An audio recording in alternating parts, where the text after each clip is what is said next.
Hello, my name is David Roeder, and here I am going to show how I make the material I call pasture wood from beginning to end, from the field to the finished block. Hope you learned something. Enjoy. So here is everything in its original state.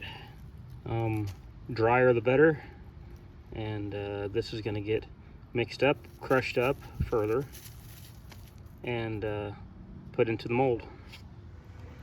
So once you have everything out, the thing that I try to do at this point is mix it all up by hand to get the clumps out and to get rid of any of the twigs and things like that. So you want it to be as fibrous as possible. Alumalite, purchased at Hobby Lobby. I get the 16-ounce size. Okay, so here we have just it's like a Ziploc bag. I'm gonna take about half of this, pour it in the bag.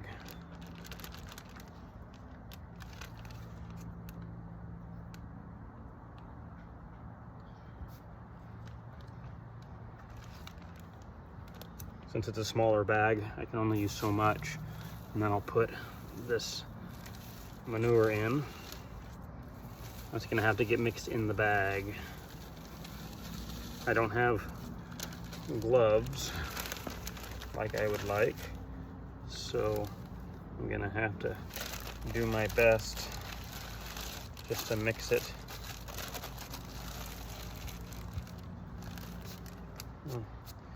Mix it in the bag. Actually, you know what? I'll just do it all. This bag's big enough, I think.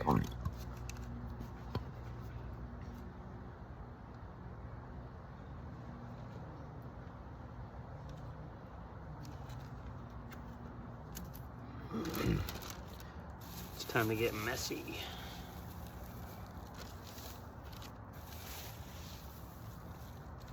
I want to mix enough one time because I've only got one shot at this to be able to put it into the Tupperware to have enough for my mold.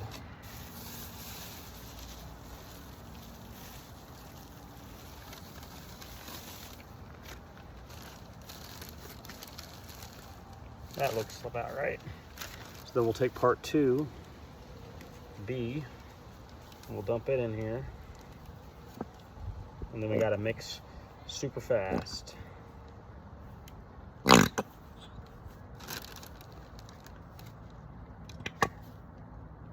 Because this is a heat reactive chemical, this resin. So it's gonna get hot quick. That means it's starting to set when that happens. Let's get it all in there because I need every bit of it.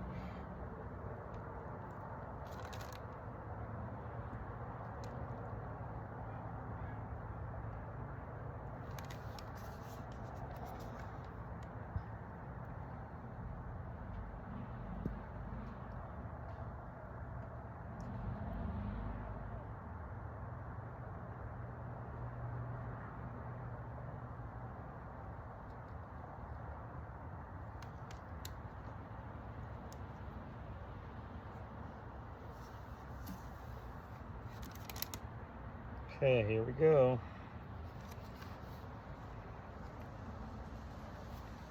Seal the bag.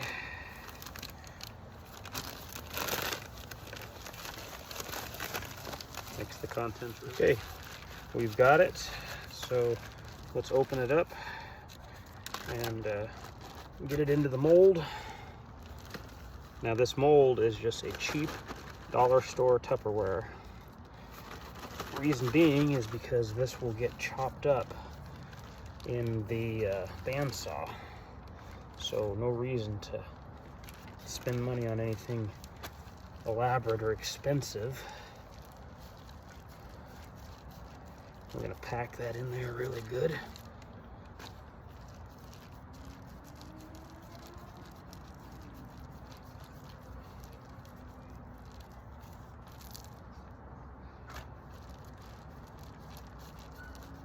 Perfect.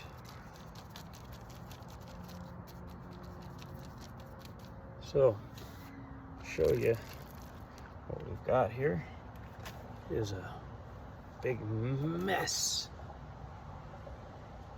Yum. So we'll pack that nice and tight and flat, and then we'll let that harden up and set. So here we have a 5 by, I want to say 7 Tupperware, and I should be able to get pretty easy I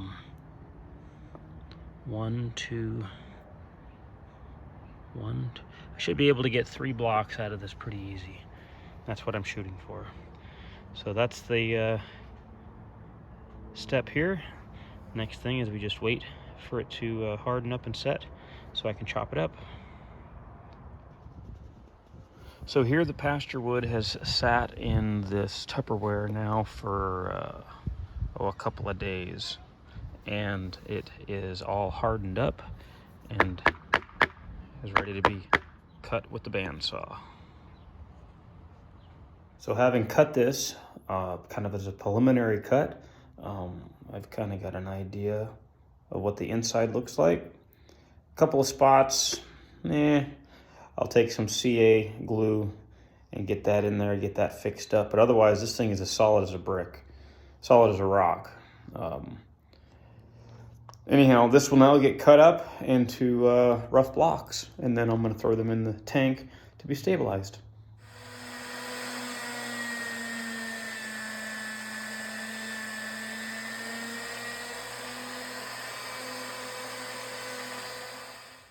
As you can see, it does get kind of messy. All this is going to have to get cleaned up now. But anyhow, Pasturewood's coming along. Step 2, 3, or 4, whatever this step is, but it's coming along. So here we have our finished cut blocks, rough, right out of the mold. Looks like I've got 4, 2, 3, and 4 successful blocks that I will trim up now with the grinder and get them ready to put in the stabilizing tank. I'll only be able to do 3 at a time because my tank is only so limited. So I'll pick the best out of the bunch, take the best 3, and they'll go. So this is what the blocks look like after being cut and prior to going into the stabilizing cactus juice. And as you can see as well, it gums up belts pretty good. So it's part of the price you pay for making this stuff.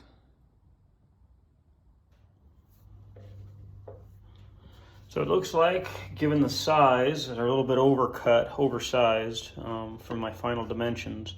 I'll only get 2 in here at a time. I was hoping for a 3rd, but my tank's not big enough to accept all 3. So that means I'll have 2 batches.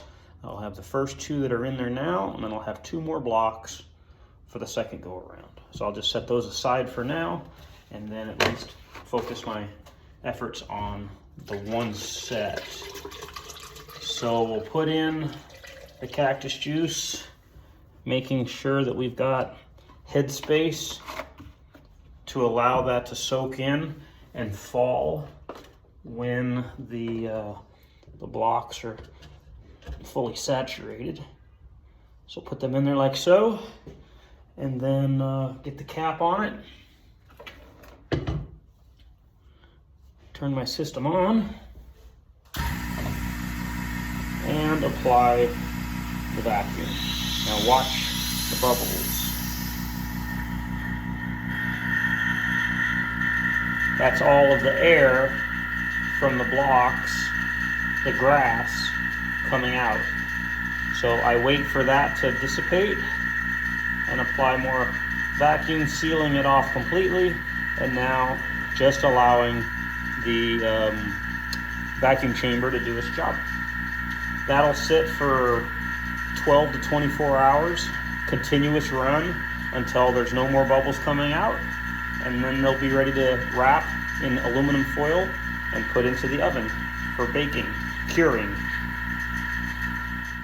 Everything is sat in here for a few days now. I'm gonna pull them from this, wrap them in foil, put them in the oven for curing. And then we will just see when that comes out exactly what we've got. It's pretty exciting when it's all coming to completion, how everything has come along from the beginning until current, all the different steps that have to be taken. So basically the way that this works is this nasty looking block of horse crap gets wrapped in foil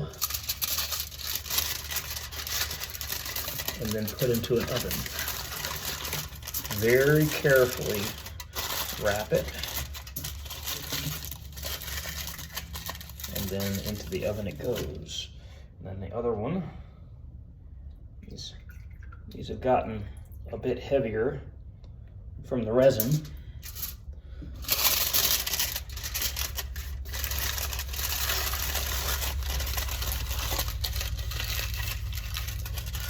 Nice and loose wrap.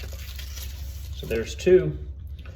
Into the oven they'll go, and then 200 degrees is the curing temperature. 1 hour per inch of material thickness. I'll probably leave them in there for about an hour and a half.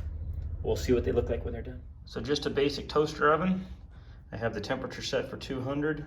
My timer is just set to on, so it won't turn off. I'll just have a clock timer set for about an hour and a half, and then I'll pull them out. We'll see what they look like. So we have our blocks out of the oven.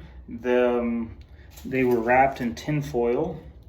They've been unwrapped, and simply now is just going to be to clean it up on the grinder to make sure that we get everything nice and square and to shape of what we want. And then kind of review what we've got.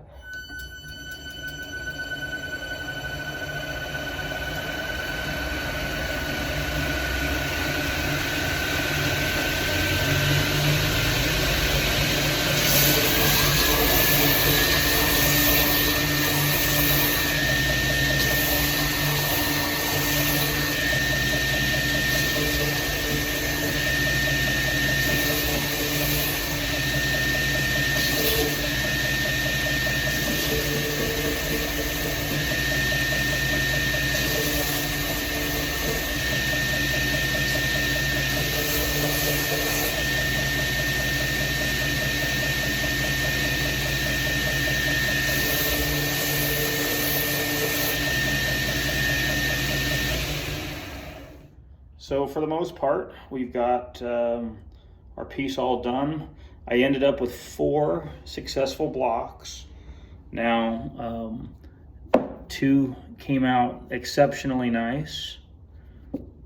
2 came out with a little bit of flaw in them, but some CA glue will fix those up right away, and everything should be just perfect and ready for the next knife that they'll go on. So that is an explanation from beginning to end on how I make Pasturewood. Hopefully you learned something. It's a very interesting handle material. I will say that I am the only one that makes it. So hope you enjoyed. Have a great day. See you later.